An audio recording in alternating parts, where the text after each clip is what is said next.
की हैबिट बनाएं, बुक को रीड करके आए, जो चीजें यहाँ पे हमने डिस्कस करनी है। ठीक है जी। चैप्टर 1 का जो फर्स्ट सेक्शन है ये बहुत ज्यादा थ्योरेटिकल है, लेकिन इसमें बहुत इंपॉर्टेंट चीजें भी हैं, उनको वन बाय वन डिस्कस करते हैं। बेसिकली जो फर्स्ट पोर्शन है इसका, या ओवरऑल अगर हम चैप्टर की बात करें तो इसमें नंबर सिस्टम्स को हमने डिस्कस करना है। दो तरह के नंबर सिस्टम हैं, real number systems and complex number systems. Basically वैसे तो आप नंबर से वाकिफ हैं, लेकिन सिस्टम का मतलब ये होता है किसी नंबर को उसकी प्रॉपर्टीज के साथ समझ लेना, उसे हम सिस्टम कहते हैं। ठीक है, जैसे आपका कोई दोस्त है तो आप उसे बहुत अच्छी तरह जानते हैं, ठीक है, तो वो एक सिस्टम हो गया। लेकिन एक पर्सन है, आप जानते हैं कि अच्छा ये बंदा मेरा क्लास फेलो है, लेकिन आप उसकी खसूसियात के बारे में नहीं जानते, तो that is just your class fellow. लेकिन अगर हम रियल नंबर की प्रॉपर्टीज पढ़ लें, कॉम्प्लेक्स नंबर्स की प्रॉपर्टीज भी साथ शामिल कर दें, तो फिर ये रियल नंबर नहीं रहेगा, ये क्या बन जाएगा, रियल नंबर सिस्टम बन जाएगा। अच्छा, रियल नंबर को हम फर्स्ट पोर्शन में डिस्कस करेंगे, लेकिन पहले कुछ दूसरे नंबर्स की बात करते हैं। जैसे आप इनसे फेमिलियर हैं, एन कौन से नंबर होते हैं जी, नेचुरल नंबर्स। डब्ल्यू क्या होता है जी, और ये शुरू होते हैं जीरो से। ठीक है जी। जी क्या होता है, zero plus minus one plus minus two and so on, they are integers. इनको हम क्या कहते हैं, इंटीजर्स कहते हैं। ठीक है जी। अच्छा जी, आगे चलते हैं।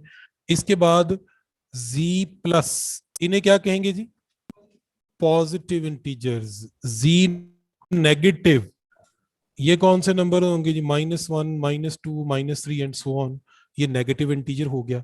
ठीक है, इनमें जीरो आया नहीं, यहां मैंने जीरो लिख दिया है, तो किधर गया जीरो। ठीक है, अब देखें, जब हम कहेंगे नॉन नेगेटिव इंटीजर्स, तो उसमें जीरो लिखेंगे, zero one two three and so on. या हम कहें नॉन पॉजिटिव इंटीजर्स, तो वो ये नेगेटिव इंटीजर्स होंगे, लेकिन उसमें जीरो भी इंक्लूड हो जाएगा। ठीक है, नॉन, ये जब आ जाए तो जीरो इंक्लूड करना है। अगर सिर्फ पॉजिटिव या नेगेटिव कहे तो फिर जीरो को इंक्लूड नहीं करना। ठीक है जी, समझ आ गई बात की। आगे चलते हैं। इसके बाद एक और नंबर है जी, O for the odd numbers, 1 3 5 7, जो 2 पे डिविजिबल नहीं है। इवन 0 2 4 6 8 एंड सो ऑन, जो 2 पे डिविजिबल हैं, इनको हम क्या कहते हैं, odd number, sorry even numbers कहते हैं। एक और बहुत इंपॉर्टेंट नंबर्स हैं जी, वो हैं प्राइम नंबर्स। कौन से नंबर प्राइम होते हैं जी, the number which has exactly two factors, one and the number itself। ठीक है जी, और ये नंबर है 2 3 5 7 11 13 17। ये अभी तक रेंज में है जी, नजर आ रहा है आपको 17 तक? यस सर, नजर आ रहा है। यस सर, इससे आगे जाके देखते हैं, चले सर आगे भी ये है माइक जगह। खुला हुआ है, बंद करवा दे। 17 है, फिर 19 है। ठीक है जी, चलो यहाँ लिखते हैं तो ये किस 23। कौन है तो ये माइक बेटा ऑफ कर लें जी, जिनका ऑन है प्लीज माइक ऑफ करें जी अपना। ऑन भी है कोई प्लीज जी। 23 के बाद है 29, 31, 37, 41, 43, 47, 53, 59, 61, 67। उसके बाद है जी 71, 73 एंड सो ऑन। ये मैंने जानबूझ के लिखे हैं, आपको कम से कम 2 से लेकर 100 तक जितने प्राइम नंबर हैं वो इस तरह याद होने चाहिए। ठीक है, इनके बहुत ज्यादा क्वेश्चन आते हैं। ठीक है, मैंने 73 पे ब्रेक कर दिया, आप बताएं अगला प्राइम नंबर कौन सा होगा 73 के बाद? 79, वेरी गुड। उसके बाद 83, फिर क्या होगा 89, यार माइक बंद कर दो सर की आवाज। 89, माइक बंद करो। ठीक है जी, नहीं 87 है प्राइम नंबर, वो 3 पे डिवाइड होता है। ठीक है, अच्छा जी आगे चलते हैं। 2 is the only prime number which is even. Every other prime number is odd. ठीक है जी, every other prime number is odd. 2 is the Sir? only prime number which is even. जी जी जी सर आप बोले। इनका माइक ऑफ कर देंगे, ये ऑफ नहीं कर रहे। ये सबका ही माइक ऑफ हो जाना है फिर। सर इनका माइक ऑफ कर दें सर।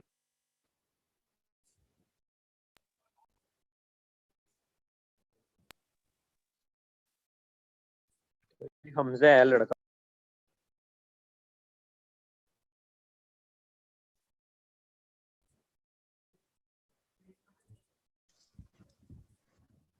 जी जी यहां तक क्लियर है जी, आगे चलते हैं।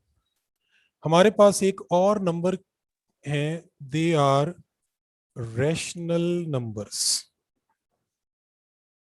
डिनोटेड बाय क्यू, और इनको डिफाइन करते हैं x such that x is equal to p over q, where p and q belongs to integers and q is not equal to 0। कोई भी ऐसा नंबर जिसे आप p ओवर q की फॉर्म में लिख सकें, ठीक है, शर्त यह है कि p भी इंटीजर हो, q भी इंटीजर हो और डिनोमिनेटर वाला नंबर 0 ना हो, तो ऐसे नंबर को हम कहते हैं रैशनल नंबर।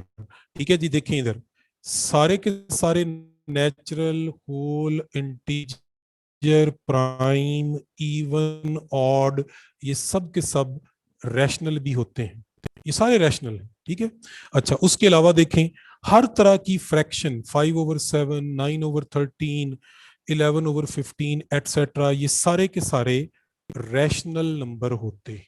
ठीक है जी, समझ आ गई बात की कि रैशनल नंबर कैसे होंगे। मैंने ऐसे 2-4 एग्जांपल लिखी हैं, जरूरी नहीं कि यही नंबर लिखे हों, लेकिन हर तरह की फ्रैक्शन और जितने भी हमने नंबर अभी तक पढ़े हैं वो सब के सब रैशनल नंबर्स हैं। आगे चलते हैं, इररेशनल नंबर्स क्या होते हैं।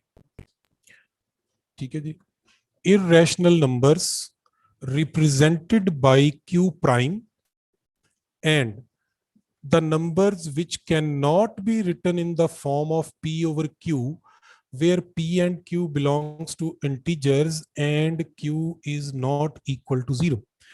वो नंबर जिन्हें आप p over q की फॉर्म में ना लिख सकें उन्हें हम इररेशनल नंबर्स कहते हैं। सबसे पहली category square root of 2, square root of 3, square root of 5, square root of 7 and so on, square root of n, बल्कि मुझे यूं लिखना चाहिए कि square root of a prime number, किसी प्राइम नंबर के ऊपर स्क्वायर रूट लगा दें तो वो हमेशा इररेशनल नंबर होगा। ठीक है जी, समझ आ रही है बात की। अच्छा, अगर नंबर है आपके पास not a perfect square, most generalised form, अगर नंबर एक परफेक्ट स्क्वायर नहीं है और उसके ऊपर स्क्वायर रूट आ जाए तो वो भी इररेशनल होगा। कैसे, देखें मैं कहता हूं 12 के बारे में बताएं, ये रैशनल है कि इररेशनल है, ऊपर स्क्वायर रूट भी है, तो क्या 12 किसी नंबर का स्क्वायर है? नो, तो ये इररेशनल है। खैरियत? हाँ दे दे, मैं आता हूं तो फिर कर दूंगा। ठीक है जी, आई होप सो कि ये आपको क्लियर हो गया। अब यहां मैं कुछ नंबर लिखूंगा, आपने बताना है। देखिए 5/√16, √5/16, √16, और ऐसे लिखते हैं, और है जी √5/16। पहले इसका बताएं ये रैशनल है या irrational? This is rational. Irrational कैसे हुआ? 16 एक परफेक्ट स्क्वायर है और इसका स्क्वायर रूट क्या आएगा? 4, तो ये क्या बन जाएगा? 5/4, तो ये रैशनल हो गया। ठीक है जी, अब दूसरे के बारे में बताएं। हाँ, ये परफेक्ट स्क्वायर नहीं है बल्कि प्राइम है, so this is irrational, q dash. इसके बारे में बताएं, ये इररेशनल है। देखें ये बनेगा √5/4। तो अगर एक भी हिस्से पे न्यूमरेटर या डिनोमिनेटर में इररेशनल आ गया तो ओवरऑल वो नंबर कौन सा हो जाएगा? इररेशनल हो जाएगा। ठीक है जी, ये तो एक हो गई डेफिनेशन रैशनल और इररेशनल नंबर्स की। ठीक है जी। अब इनको एक और की पॉइंट है यहाँ पे, उसके साथ एसोसिएट करते हैं, वहां जाके फिर डिस्कस करेंगे हम रैशनल और इररेशनल नंबर्स को। ठीक है जी। लेकिन उसके पहले हम देखते हैं, ये एक टॉपिक है major, decimal representation of numbers. Numbers आपको पता है परफेक्ट नंबर तो नहीं होते, डेसिमल वाले नंबर भी होते हैं। ठीक है। डेसिमल नंबर्स की दो मेजर कैटेगरीज हैं। वन है टर्मिनेटिंग डेसिमल्स। पहले बता दूं ये होते क्या हैं। देखें, 1.4 खत्म हो गया, 5.35 खत्म हो गया, 65.99995 खत्म हो गया। ठीक है। डेसिमल के बाद जहां मर्जी जाके खत्म हो जाए, यानी टर्मिनेट हो जाए, ऐसे नंबर को क्या कहते हैं? Terminating decimal. टर्मिनेटिंग डेसिमल के बारे में याद रखें, जैसा भी हो, जिस मर्जी शक्ल का हो, ये रैशनल नंबर होता है। ठीक है, जैसा भी लिखा हो, यानी आगे डॉट डॉट डॉट नहीं है तो टर्मिनेटिंग है, जैसा भी है। ठीक है, कितने डेसिमल हैं, पहले क्या है, बाद में क्या, जो कुछ भी है वो क्या होगा? हमेशा रैशनल नंबर होगा। ठीक है जी। दूसरी तरफ आ जाएं जी, मैंने बात ही नहीं की यहां पे, नॉन टर्मिनेटिंग डेसिमल्स। ठीक है जी। पहली बात के नॉन टर्मिनेटिंग डेसिमल्स होते क्या है? अगर नंबर बल्कि इसी से आगे चलते हैं जी, इसकी फिर दो कैटेगरीज हैं। एक कैटेगरी है जी रेकरिंग डेसिमल्स। अब याद रखें, ये भी आप जो बात कर रहे हैं जी, रेकरिंग नॉन रेकरिंग, नेकरिंग रेकरिंग या नॉन रेकरिंग का जो कॉन्सेप्ट है वो टर्मिनेटिंग के लिए है ही नहीं। वो किसके लिए है? नॉन टर्मिनेटिंग के लिए। ठीक है। अच्छा, रेकरिंग किसको कहते हैं? देखें, 0.3333 डॉट डॉट डॉट, यानी एक ही नंबर बार बार रिपीट होता रहे। एक जरूरी नहीं है, दो भी हो सकते हैं, 0.212121 डॉट डॉट डॉट। ठीक है जी। तीन भी रिपीट हो सकते हैं, 0.421421 डॉट डॉट डॉट, जितने मर्जी आ जाए, चार हो, पांच हो, जितने भी हो, लेकिन क्या हो रहे हो? रिपीट हो रहे हो एक पैटर्न से, पैटर्न फिक्स हो, तो ऐसे नंबर्स को क्या कहते हैं?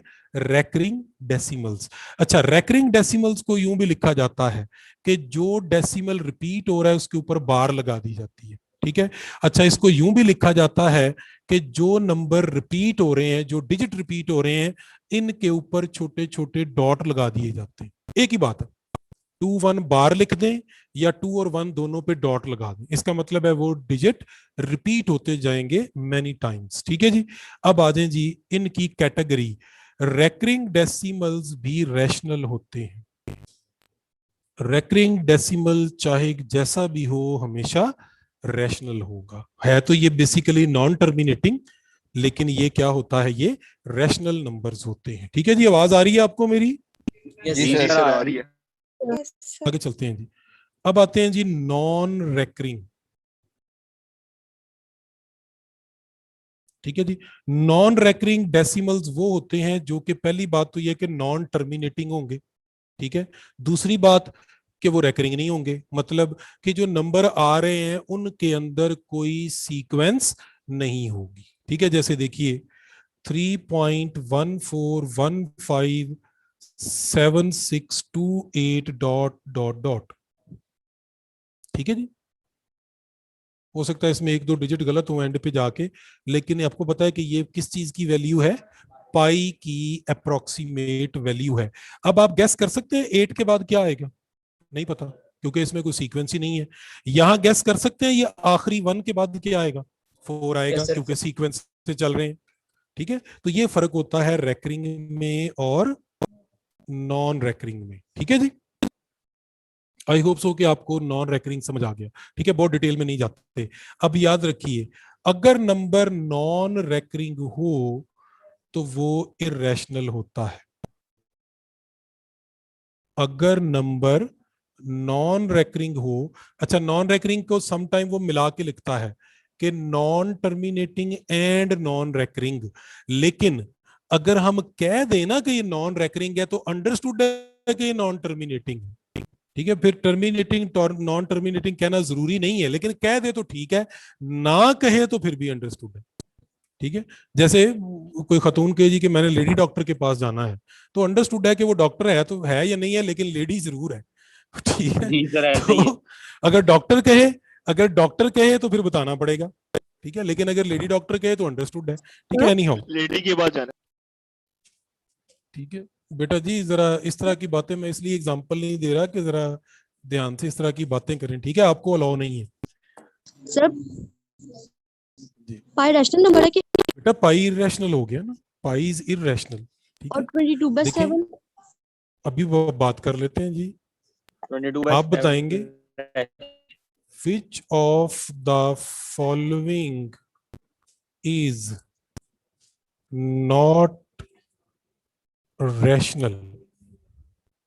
A option 22/7, B option pi, C option 3.14 और D option all of these। मैंने आपको सारी बातें इसलिए बताई हैं कि अब आप खुद ये चीजें सीखें, ठीक है जी। बताएं इनमें से कौन सा नंबर जो है वो नॉट रैशनल है? 3.1 22 only pi, sir pi sir pi only pi pi, होगा। ओनली पाई। 22/7 पाई हरगिज नहीं है, ठीक है। अगर ये पाई होता तो हम कहते कि 22/7 है, पाई ना कहते इसे, ठीक है। 3.14 भी पाई हरगिज नहीं है। कहीं सुना है कि पाई 3.14 होता है? नो क्या सुना है आपने? सुना होगा कि पाई की अप्रोक्सीमेट वैल्यू 22/7 है। अच्छा अब गौर करें, ये पी ओवर क्यू की फॉर्म में लिखा हुआ है कि नहीं लिखा हुआ? तो ये रैशनल है। अब बताएं ये 3.14 कौन सा डेसिमल है, टर्मिनेटिंग या नॉन टर्मिनेटिंग? टर्मिनेटिंग होता ही रैशनल नॉन है, तो terminating pi is only number which is irrational. Is it clear? एक और इरेशनल नंबर बता देता हूं, दैट इज वेरी पॉपुलर, वो है ई 2.1718 एंड सो ऑन। ये भी इरेशनल नंबर है which is the base of the natural logarithm, ठीक है। ये आप चैप्टर 2 में पढ़ चुके हो, सॉरी चैप्टर 1 सेकंड ईयर में ई के बारे में बहुत सारी चीजें जो है वो पढ़ चुके हैं, ठीक है जी। तो this is all about rational and irrational numbers, ठीक है जी। आगे चलते हैं। एक इंपॉर्टेंट की पॉइंट आपने याद रखना है जी कि रैशनल नंबर और इरेशनल नंबर्स का जो यूनियन होता है ये रियल नंबर्स कहलाता है, ठीक है। This is the definition of real number as well, कि union of rational and irrational numbers हम क्या कहते हैं, उसे रियल नंबर्स कहते हैं, ठीक है जी। इसके बाद आपने याद करनी है जी प्रॉपर्टीज ऑफ रियल नंबर्स, ठीक है जी। मैं यहां कुछ प्रॉपर्टीज का जिक्र जरूर करूंगा। जैसे फर्स्ट प्रॉपर्टी जो है, this is closure property. Define हम इसे यूं करते हैं, देखें कि for all X Y belongs to real numbers, X plus Y also belongs to real number, ठीक है। अच्छा इस प्रॉपर्टी का पूरा नाम होगा closure property with respect to addition, ठीक है। दो रियल नंबर को ऐड करें तो आंसर भी रियल नंबर ही आता है, ठीक है जी। आगे चलते हैं जी। For all X Y belongs to real numbers, X dot Y belongs to real number, इसका पूरा नाम होगा closure property with respect to multiplication, कि दो रियल नंबर को मल्टीप्लाई करें तो उनका प्रोडक्ट भी क्या आता है, रियल आता है, तो इसको हम क्लोजर प्रॉपर्टी कहते हैं, ठीक है जी। सेकंड प्रॉपर्टी है जी एसोसिएटिव प्रॉपर्टी। क्या होती है जी एसोसिएटिव प्रॉपर्टी? मैं दोनों प्रॉपर्टीज लिख देता हूं जी। X plus Y plus Z ये इक्वल होता है X plus Y plus Z के, तो ये होगी associative property with respect to, क्या होगी जी, एडिशन, ठीक है। इसी एडिशन तरह अगर यूं लिखा हो x into Y Z is equal to X Y into Z, ये कौन सी प्रॉपर्टी होगी? Multiplication. This multiplication is associative property with respect to multiplication, ठीक है जी। यहां लिखता हूं जी आगे, नंबर 3 है आइडेंटिटी प्रॉपर्टी। ठीक है जी, तो देखें x में 0 ऐड करें या 0 में x ऐड करें, आंसर क्या आएगा? x। 0 किसी भी नंबर में ऐड कर दें, आंसर वही नंबर आ जाएगा, इसकी वैल्यू को चेंज नहीं करता। ठीक है, इस प्रॉपर्टी का नाम क्या है? हम इसको कहेंगे कि 0 is identity element with respect to addition. ठीक है जी, 0 जो है वो एडिशन का क्या है? Identity element. अब देखें x को 1 से मल्टीप्लाई करें या 1 को x से मल्टीप्लाई करें, आंसर क्या आएगा? x आएगा। This implies 1 is identity with respect to multiplication. ठीक है जी, अब मुझे बताएं सब्ट्रैक्शन की आइडेंटिटी क्या होगी? Identity with respect to +1 subtraction is क्या होगी? -1 -1 होगी। क्या हो गया? आइडेंटिटी क्या चीज है? आइडेंटिटी पे आप ऑपरेशन परफॉर्म करें तो आंसर नहीं चेंज होना चाहिए, आंसर x आना चाहिए। ठीक है, अब मुझे सोचकर बताएं, चलें आपसे पूछ लेते हैं, परेशानी की बात नहीं। देखें ये आपको नजर आ रहा होगा यहां से, चलें ये बताएं मैं a में क्या माइनस करूं कि आंसर ए आ जाए? 0 0। 0 ठीक 0 है, लेकिन 0 प्रॉपर्टी ये कहती है कि अगर आपने x प्लस 0 किया है तो 0 प्लस x भी x आना चाहिए। अब जरा गौर से देखिए कि आपने फिर दोबारा देखें, a में से क्या माइनस करूं और उसी नंबर में से a माइनस करूं कि a आ जाए?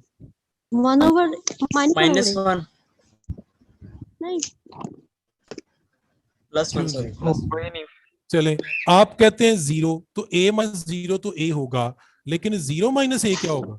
माइनस वो तो a नहीं होगा। तो याद रखें प्रॉपर्टी जो है ना, इसलिए मैंने इस पे फोकस इसलिए किया है कि प्रॉपर्टी को समझें। ठीक है, देखें x में से 0 ऐड करें या 0 में x ऐड करें, आंसर x आता है, तब ये आइडेंटिटी बनती है।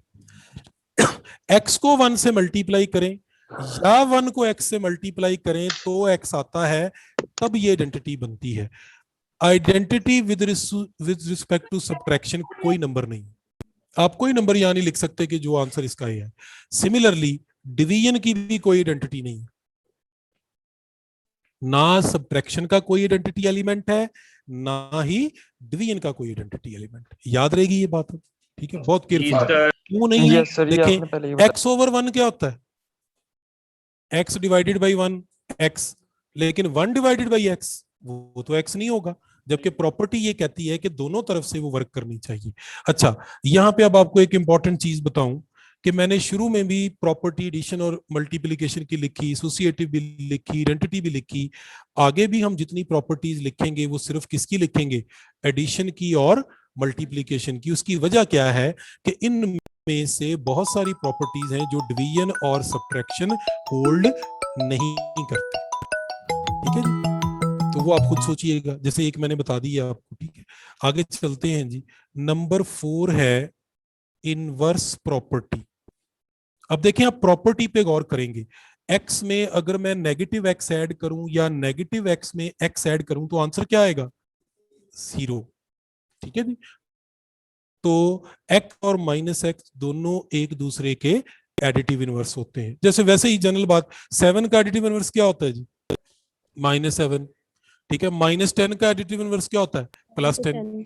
आपने एक ऐसा नंबर ढूंढना होता है जो उसमें ऐड करें तो आंसर 0 आ जाए। ठीक है जी, अच्छा जी, x को अगर हम 1 ओवर x से मल्टीप्लाई करें या 1 ओवर x को x से मल्टीप्लाई करें, आंसर क्या आएगा? 1। लेकिन ऐसा हमेशा तो नहीं होगा। ठीक है, एक नंबर ऐसा है जिसमें आंसर 1 नहीं आना, और वो है 0। वो है 0। इसलिए ये जो मल्टीप्लिकेटिव प्रॉपर्टी है, इनवर्स प्रॉपर्टी, ये 0 के अलावा हर रियल नंबर के लिए ट्रू है, 0 के लिए ट्रू नहीं है। ठीक है, तो किसी भी नंबर का मल्टीप्लिकेटिव इनवर्स ढूंढना हो तो कैसे ढूंढते हैं? उसका रेसिप्रोकल, यानी उसे फ्लिप कर दें तो उसका रेसिप्रोकल आ जाता है। कितनी प्रॉपर्टीज हो गई जी यहां तक? 4 4 नहीं हुई है? गिनती सही सर, करें, 8 हो गया। 4 नहीं हुई है, 8 8 हो गई है। ठीक है, ये क्लोजर किसके लिए, एडिशन के लिए, फिर मल्टीप्लीकेशन, 2 हो गई, टोटल 8 हो गई यहां तक। ठीक है जी, आगे चलते हैं। Number 5, commutative property. क्या होता है जी कम्यूटेटिव? x प्लस वाई और y plus X commutative with respect to addition, x into Y, Y into X commutative with respect to multiplication. ठीक है जी, कितनी प्रॉपर्टीज हो गई? 10 10 हो गई। अब मैं 10 इसलिए हो यहां पे लिख रहा हूं नंबर 11।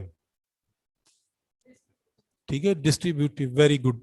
11th प्रॉपर्टी जो यहाँ पे आपकी बुक के अंदर उसने डिस्कस की हुई है वो है डिस्ट्रीब्यूटिव प्रॉपर्टी।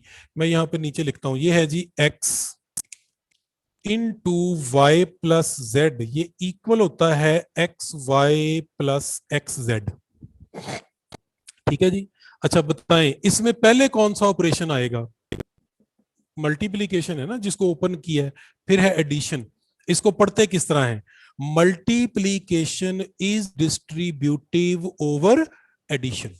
ठीक है, ये टोटल कितनी प्रॉपर्टीज हो गई हैं जी? 11 प्रॉपर्टीज 11 हमने प्रॉपर्टी। यहाँ पे डिस्कस की हैं। अच्छा, ये 11 की 11 properties with respect to addition and multiplication hold करती हैं किसके लिए? रियल नंबर्स के लिए। अब यहाँ पे एक डेफिनेशन है, देखिए जी, a नॉन एम्प्टी सेट, ठीक है जी, which holds these 11 properties field is called field। एक नॉन एम्प्टी सेट जो इन 11 प्रॉपर्टीज को होल्ड करे उसे क्या कहते हैं? फील्ड कहते हैं। ठीक है जी, याद रहेगी ये बात। चलो एक क्वेश्चन कर लेते हैं जी आपसे। क्वेश्चन ये है जी कि which of the following is field. Following का मतलब फॉलोइंग सेट है, natural numbers, integers, real numbers, whole numbers. Real numbers. हाँ जी, रियल अच्छा, रियल numbers। नंबर का तो आपको इसलिए पता चल गया कि अभी हमने ये सारी प्रॉपर्टीज किसके लिए डिस्कस की हैं जी? Real Real। नंबर के लिए रियल की हैं। नंबर्स के लिए क्या और रियल नेचुरल नंबर फील्ड नहीं है? क्या ख्याल है? है। नहीं है।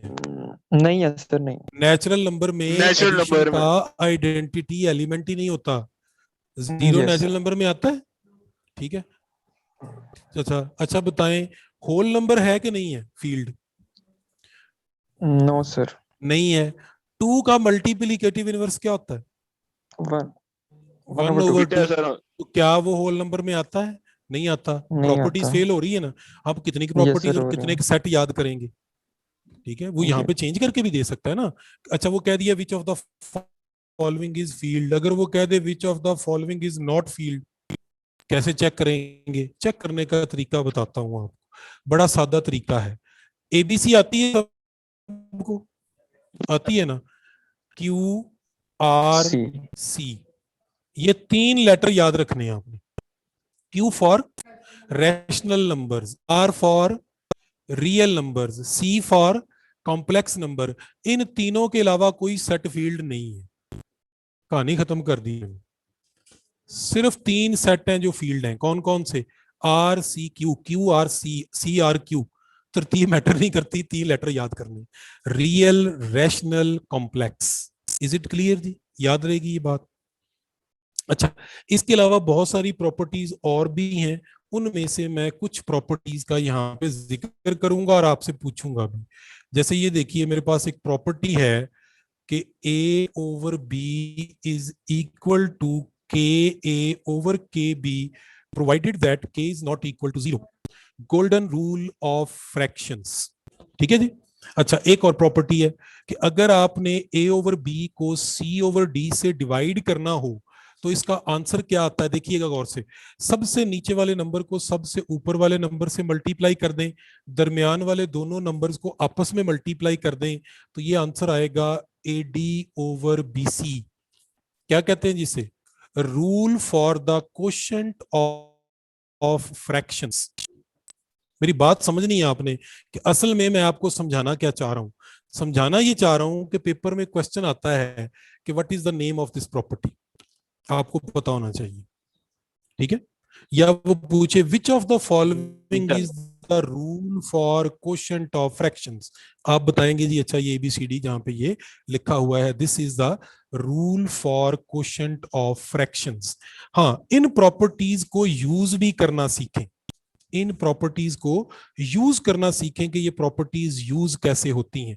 जैसे देखिए कहीं क्वेश्चन में आपको आ जाता है कि 5/6/7/9 किसके इक्वल है, कि इसको जल्दी से कंप्यूट करें। 9 किससे मल्टीप्लाई होगा, 5 से। 7 किससे मल्टीप्लाई होगा, 6 से। फौरन आपने 42। सॉल्व कर ली, ठीक है। तो ये रूल है इसका, ठीक है जी। अच्छा आगे चलते हैं। एक प्रॉपर्टी ये है कि x लेस देन y है, देन आप दोनों तरफ एक कांस्टेंट नंबर ऐड कर दें, लेट्स से z, तो इनइक्वालिटी पे कोई फर्क नहीं पड़ेगा। पहले भी लेस था, बाद में भी लेस रहेगा, ठीक है जी।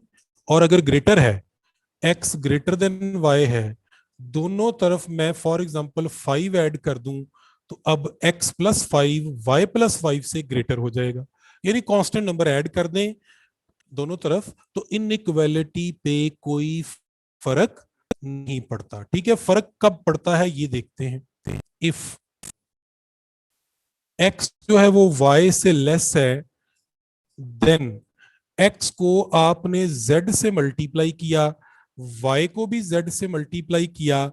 अगर लेस देन ही रहे तो याद रखें कि जिस नंबर से आपने मल्टीप्लाई किया है वो यकीनन पॉजिटिव नंबर है। ओ, तो याद रखिए कि दोनों तरफ जिस नंबर से मल्टीप्लाई किया है वो क्या है, यकीनन पॉजिटिव है। सिर्फ नंबर।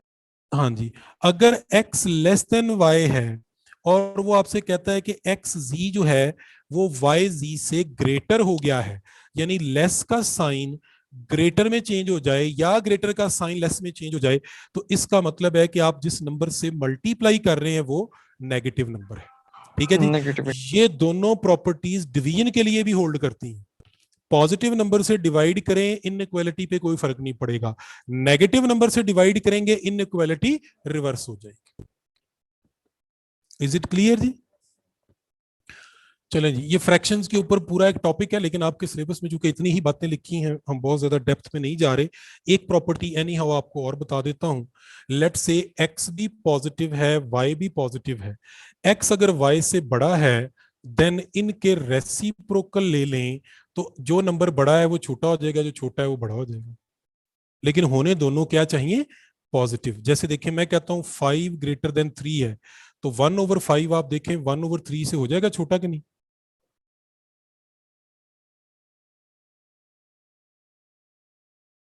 ठीक है, तो ये फ्रैक्शन वॉलेट मौजूद होती है। चलिए मेरे पास टाइम चूंकि शॉर्ट है, मैं अगला टॉपिक स्टार्ट नहीं कर सकता, आपसे क्वेश्चन डिस्कस कर लेते हैं जी। आपने बताना है जी कि 3/7 और यहाँ पे है फॉर एग्जांपल 9/11। ए ऑप्शन इसमें इक्वल आएगा, बी ऑप्शन लेस आएगा, सी ऑप्शन ग्रेटर आएगा, या D option none of these के आप कंपेयर ही नहीं कर सकते क्या आएगा। आपने बताना है इन दोनों के दरमियान इनमें से कौन सा साइन आएगा। पहली बात तो क्लियर है कि इक्वल तो नहीं आएगा, ठीक है, ये इक्वल नहीं है। अब आपने फटाफट बताना है कि इसमें लेस आएगा या ग्रेटर आएगा, ठीक है। इसका ठीक है आसान तरीका क्या है वो आपको बताता हूं। देखें इधर क्या लिखा हुआ है डिनोमिनेटर में 7, इस 7 से इस 9 को मल्टीप्लाई कर दें, क्या आएगा 63, ठीक है। अच्छा इधर क्या लिखा हुआ है, इस 11 को इधर वाले 3 से मल्टीप्लाई कर दें, क्या आ गया। अब 33 और 63 में से कौन सा नंबर छोटा है, 33 छोटा है ना, तो ये वाली फ्रैक्शन भी छोटी है। नहीं समझ आई बात? ये शॉर्टकट बता रही है, कैलकुलेटर से वेरीफाई कर ले बेशक, ठीक है। तो यहां पे कौन सा साइन आएगा, लेस देन का। ये स्टाइल है फास्ट के पेपर्स का, वहां पे ऐसे क्वेश्चन आते हैं, यूईटी में नहीं आते इस तरह के क्वेश्चन। ठीक है, फास्ट के पेपर में चूंकि पूरा एक अलग सेक्शन है, उसकी हम बाद में प्रैक्टिस भी करेंगे, जनरल मैथ जिसे हम कहते हैं। ठीक है, एनटीएस में आ जाते हैं, नस्ट में आ सकता है ऐसा सादा सा क्वेश्चन, लम्स में आ सकता है। यूईटी यूजुअली इस तरह के क्वेश्चन से परहेज करता है, वो आपकी बुक के टॉपिक्स को ही फॉलो करता है, वहां तक रहता है। ठीक है जी।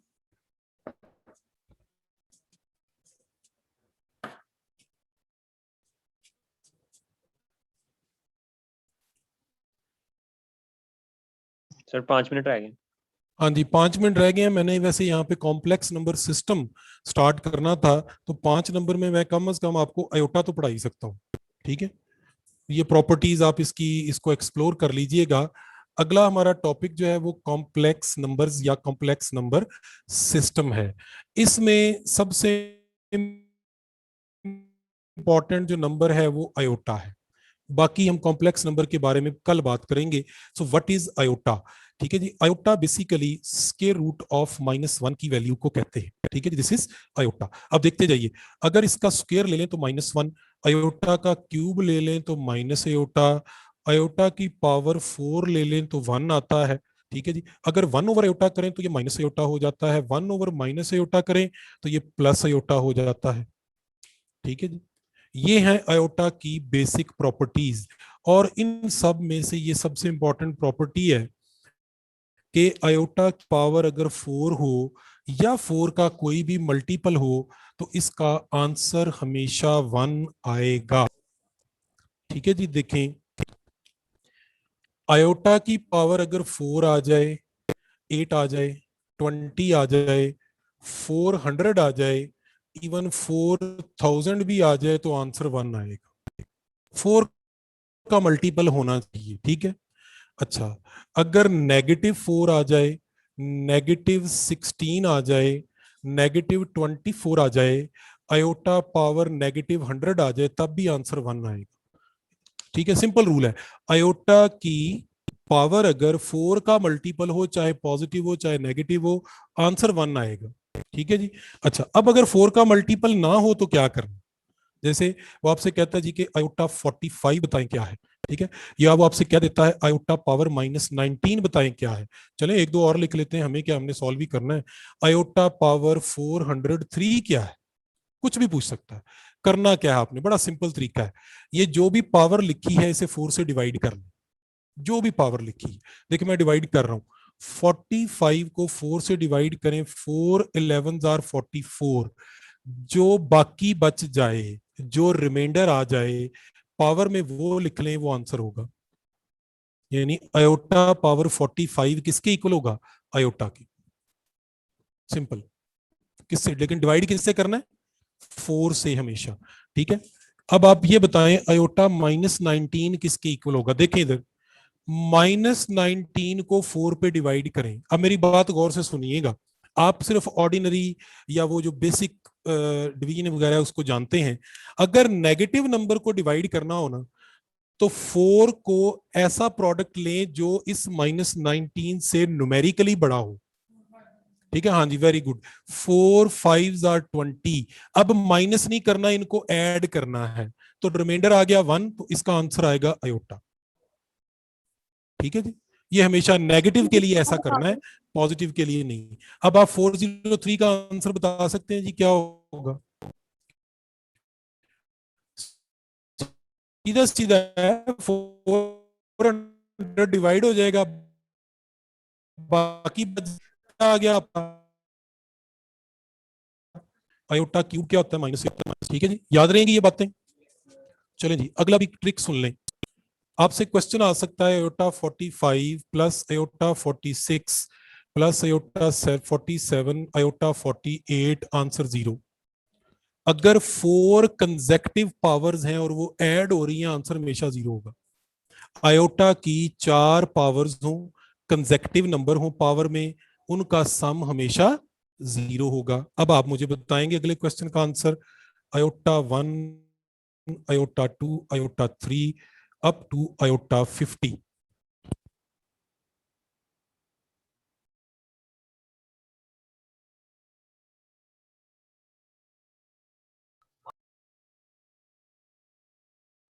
आपकी आवाज चली गई है।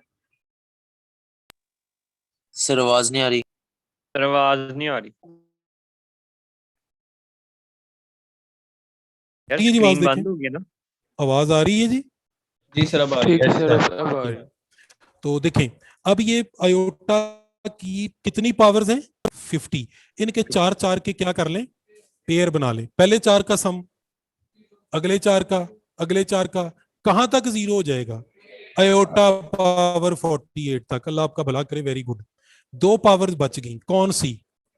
आयोटा 49 और 50। मैं कहता हूं ये 2 बच गई हैं। सही कह रहा हूं कि गलत कह रहा हूं? ठीक है। एंड वाली बचाना ठीक है कि शुरू वाली बचाना ठीक? क्योंकि आसान है। तो आयोटा का आंसर, आयोटा, आयोटा स्क्वायर क्या होता है? ये इसका आंसर आ गया। ठीक है, जितनी मर्जी कंसेक्टिव पावर का सम पूछ ले आप बता सकते हैं। ठीक होगी बात? I hope so. चलें यहां तक फिनिश करते हैं। कल मुझे याद कराइएगा, मैंने आपको बताना है कि अगर 4 कंसेक्टिव पावर्स का प्रोडक्ट आ जाए तो क्या करना। ये तो सम है ना। अगर उनको, जी क्या कह रहे हैं? सही सेकंड ऑप्शन में आपने -1 लिखा हुआ है। जी आयोटा स्क्वायर -1 होता है ना। ये पहला आयोटा बच गया और आयोटा स्क्वायर -1 होता है, तो आंसर आ गया आपका आयोटा -1। ठीक है जी। चलिए कल आप मुझे याद कराइएगा, हम यहां से शुरू करेंगे। Thank you sir. 4 consecutive powers का प्रोडक्ट क्या होता है। ठीक है, चलिए अल्लाह हाफिज।